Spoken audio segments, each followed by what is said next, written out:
You're listening to the N2K Space Network.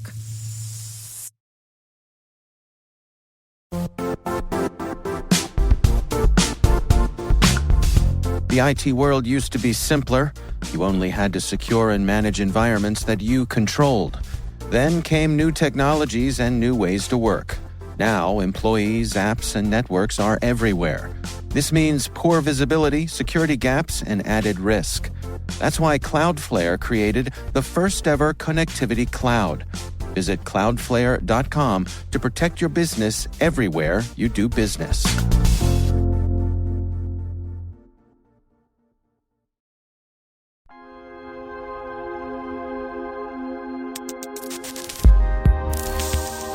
Astrophotography has long been an admired area of interest to hobbyists and professionals around the world, myself included. But what is it like to take photographs from space? Does microgravity help or hinder the process of capturing images from space?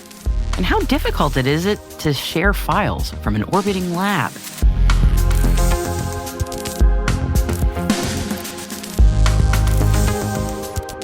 Welcome to T-Minus Deep Space from N2K Networks. I'm Maria Varmazes.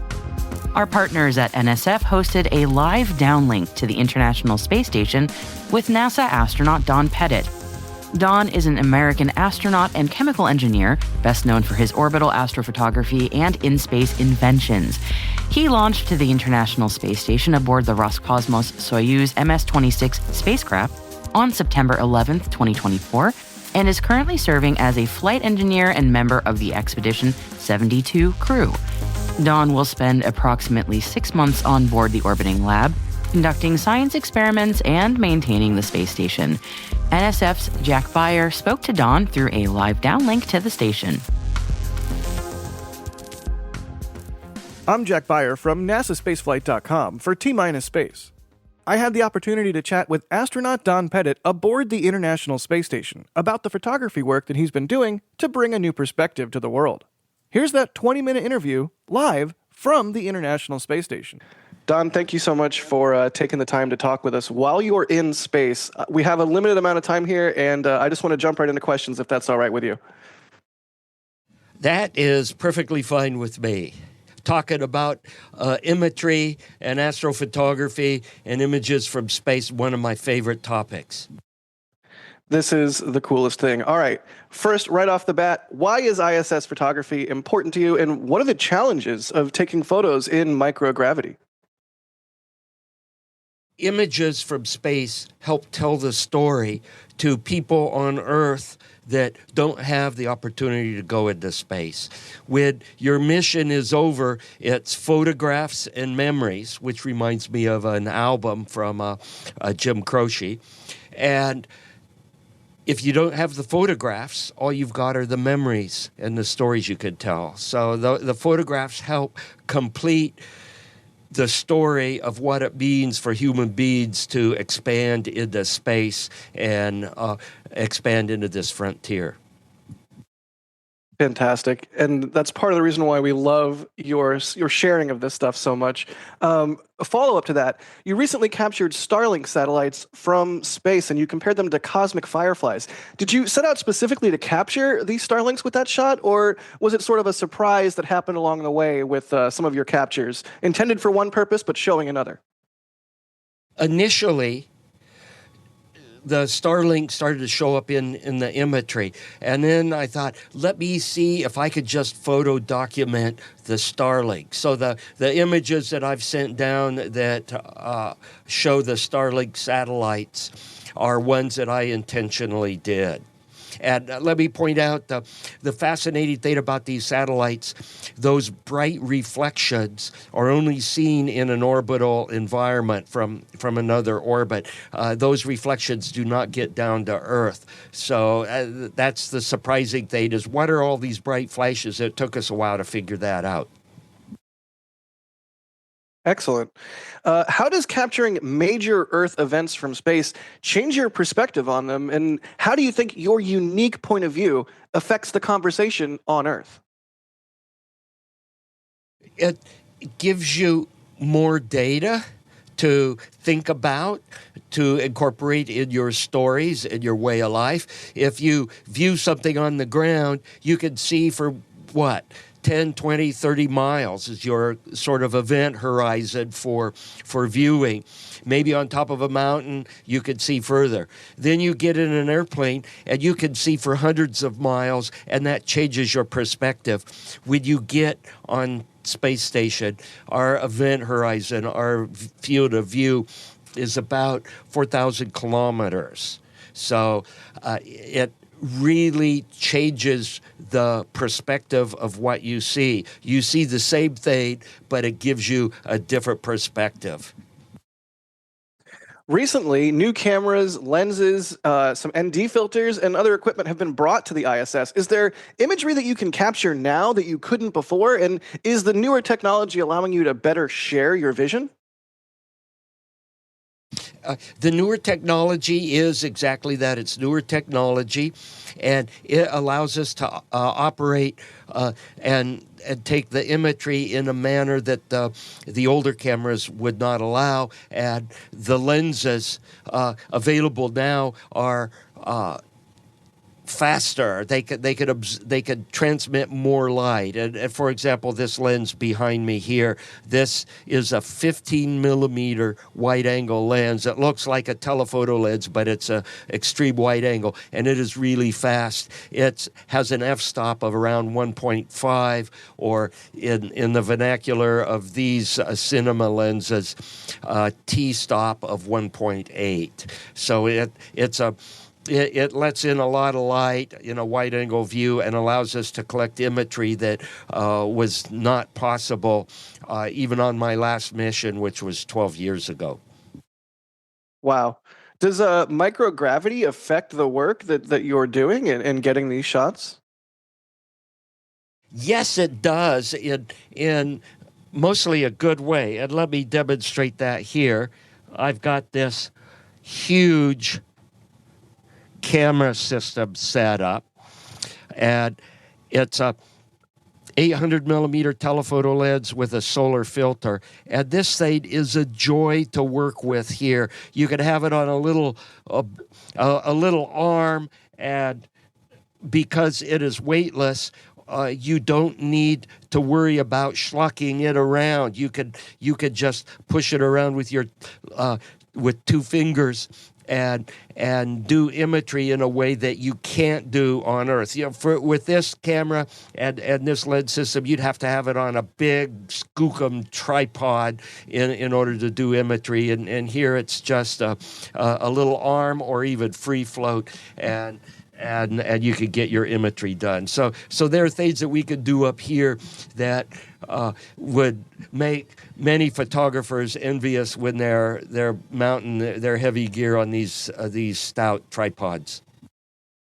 Nice. I see you're in the cupola there. Are there any considerations for shooting through the windows?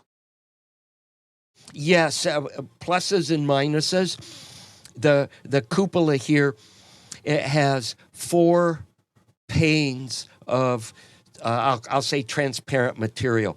We have an outer pane which is not structural, and it takes all the hits from micrometeorites. And then we have 2 pressure panes, and these are highly figured, highly polished, flat windows that are about an inch and a quarter thick each. And then we have an inner acrylic scratch pane to protect the pressure panes, because you can imagine you don't want to be dinging up the windows that hold the atmosphere in space station. You don't want to bust a window. So we've got these acrylic scratch panes. And what this does, it gives you a stack that's maybe 5 inches thick with 4 panes. That's 8 surfaces, each one giving a bit of a reflection. And you're always trying to fight reflections off the windows in a way that you typically don't need to worry about on Earth. So you brought a home-built tracking device up to the ISS to take photos with. Can you talk about why building your own device was needed and the sort of capabilities it brings to your photography? Yes. station, when it goes around Earth, it takes 90 minutes to go around Earth, and it keeps the same side pointed towards Earth. So think of it, the belly button, the station stays pointed towards Earth as it goes around. And in the process of doing that, station then rotates once every orbit about itself, and that rotation keeps you from taking long time exposures of the stars. So you can make star trail pictures, but you can't have stars as pinpoints. And what I wanted to do was make a tracking system that instead of rotating once every 24 hours to counter Earth's rotation, which is what amateur astronomers do on Earth, this device rotates once every 90 minutes, so it counteracts the rotation attitude motion of station, and now it allows you to photograph stars as pinpoints. You could do time exposures, and I've got it here behind me. Let me see if I can show you here. Here's this wide-angle lens, and it's on a bogan arm, and right here, it's kind of mounted down on station, is this device. This one is a wind-up device. It has a little clock motor, a little wind-up clock motor that some friends of mine built this, colleagues of mine at RIT. And you wind it up, and it rotates once every 90 minutes. You can speed it up and slow it down about 10% to compensate for the altitude of station. And then this rotates, and it allows the camera that you have on the rotation to move in the opposite direction station moves. Therefore, stars remain fixed in your field of view, and you can do time exposures of star fields. And I've got two versions of this. One runs off of batteries and has a little stepper motor in it, and then I've got this mechanical version. Super neat. Just a quick follow-up. How does getting specific gear like the tracking rig up to the station work? Do you get like a small allotment of space or weight, or? Yeah, every crew member gets the equivalent of a large handbag. If you see what you can take on an airplane these days, carry on, say a largish backpack, a rucksack. You get something like that you could put in for your personal kit, and you can put anything in it that will get through the NASA safety review. Everything you fly up is reviewed by a number of folks, and I wanted these tracking systems, and instead of flying mementos for family and friends, I wanted to fly something I could actually use on station to collect imagery that previously was not possible. So I filled my little rucksack, my personal kit, with stuff I could use on this mission, and putting in these two drives. I call them an orbital sidereal drive. Sidereal is the normal 24-hour or near 24-hour rate that you need to make stars stationary if you're an astronomer, and so I call this an orbital sidereal drive. And it was important to me to fly two versions just in case. We're NASA, we always have backups. NASA engineers wear both belts and suspenders, and so this was my version of that, a wind-up device, and then a device that runs off of batteries with a stepper motor. So cool. Thank you so much for filling your rucksack with photography gear, because the mementos you're giving us are the images. Next question.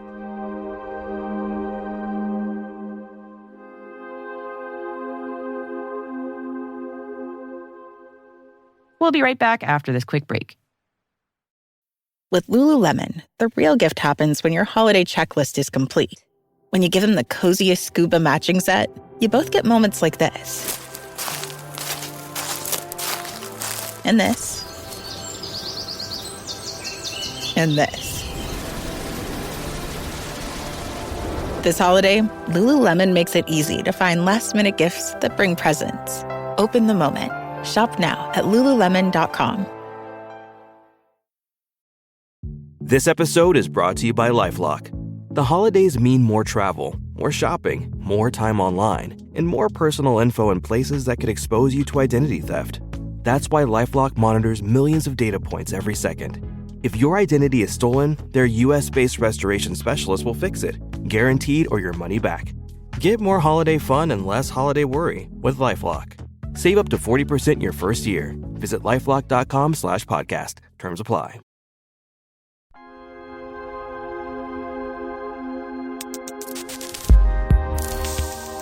You capture so many photos on the ISS that editing and sharing all that much data must be a challenge. What sort of workflows does the ISS use to share all the imagery while allowing you to still edit and fully execute your creative vision? We have support people on the ground, both in the astronaut office and in the photo TV group. People whose career it is to distribute and work on the imagery that we collect from space station. And during the mission, I rely on these people heavily because I want to spend my time on space station collecting the primary data, the imagery. I don't want to spend my time on station sitting in front of a computer. I could do that at home, and the image processing, the heavy image processing will be done after this mission.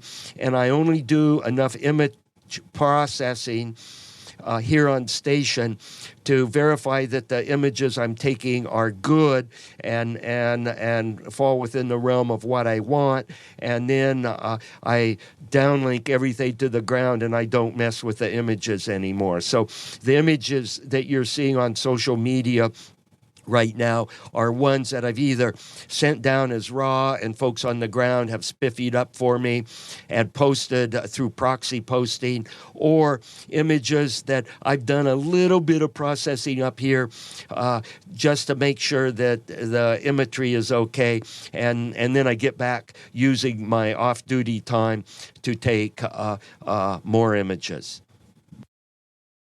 Fantastic.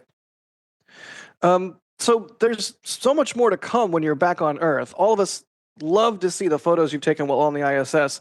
How much of your photography is scheduled out as part of your work, or are you just regularly using up every scrap of your free time to share your view with the world? Most of our work is actually that. We have a timeline. People have thought hard and figured out how we as crew should spend our time on orbit. And as you can imagine, with all the science and engineering research going on, and then the maintenance, it all has to be orchestrated.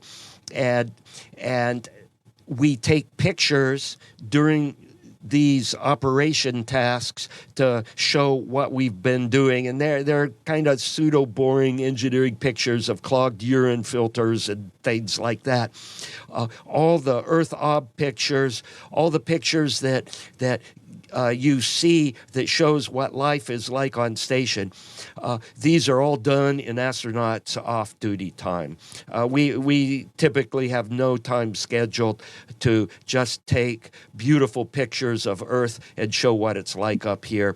But it's a labor of love, and that's what astronauts spend a lot of their off-duty time doing, is doing imagery, collecting the photographs that go with the memories to tell the story of what it's like up here. It really makes such a huge difference. So thank you for spending your free time doing that. It's just utterly huge. Next up, you and your son documented Starship's recent 6th flight, and you pulled off shooting it from the ISS. Can you share some details about that experience and the challenges involved capturing it?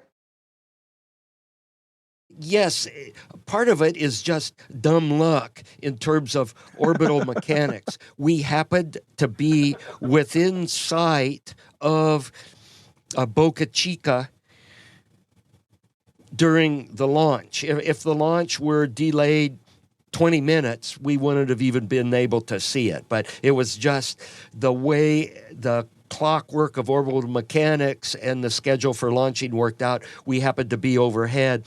And then it's just a question of knowing how to how to use your photography equipment, which lens to use, what kind of shutter speeds, exposures, ISO, that kind of stuff, and which window to look out in order to get the imagery. And I had help on that photograph. That series of photographs. Sonny Williams was in the cupola with me, and I was busy looking through the lens, and she was basically being the spotter, saying, "Oh, I can see it over there," when I was pointing in a different direction. And so she got me oriented towards the right direction. Nice. Next up, what has been the most unexpected or personally significant image or event you've captured during this mission? I did some imagery of freezing thin wafers of ice so that you could look at the interlocking single ice crystals under polarized light. And I happen to have access to a freezer that goes down to minus 100 degrees centigrade. And that was really a fun bit of imagery to look at the crystal structure of ice when it freezes in microgravity. That's one set of imagery. The other imagery is just what I'm working on right now, which is using this orbital sidereal drive to do starfield pictures that previously have not been possible. Well, Don, thank you so much for taking the time to talk with us today. And again, thank you so much for using your time to create images that no one has ever seen before. Because when you make images like that, it really helps bring home spaceflight to people. So thank you. Well, that's it. Thank you so much to NASA and Don Pettit for making this interview a possibility. It was truly a dream come true. For NASAspaceflight.com, I'm Jack Beyer. Now back to T-Minus Space.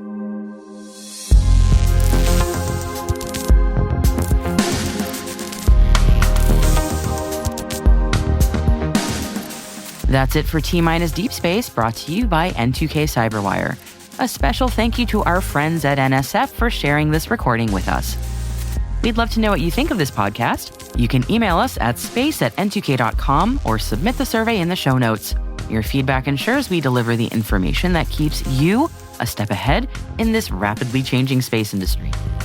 T-Minus Deep Space is an N2K production and produced by Alice Carruth.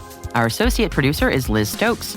We are mixed by Elliot Peltzman and Trey Hester, with original music by Elliot Peltzman.